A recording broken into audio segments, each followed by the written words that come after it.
Governor Greg Abbott says Texans with COVID should get a special kind of therapy to recover from the disease. In tonight's Wear the Gown, Eyewitness News reporter Jeremy Baker looks into how it works and who are the best candidates.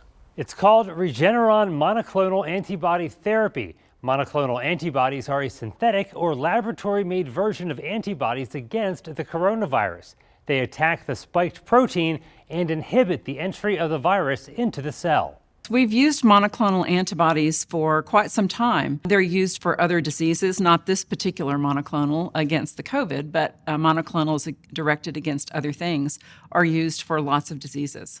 Dr. Jan Patterson is an infectious disease specialist at University Hospital within University Health. She says only those over 12 are eligible. Monoclonal antibodies are given for patients who are diagnosed with COVID but have mild to moderate disease and are at high risk for progression. Those people would include people who are overweight, those with diabetes, people with certain chronic conditions like kidney disease, heart disease, and lung disease, the immunocompromised, and people with complex medical issues. Dr. Patterson says you can't just show up somewhere expecting to get it. It's important so that the right people get this therapy, the people who are at high risk for progression and the people that are diagnosed with COVID. Even though the treatment is not FDA approved yet, it is effective.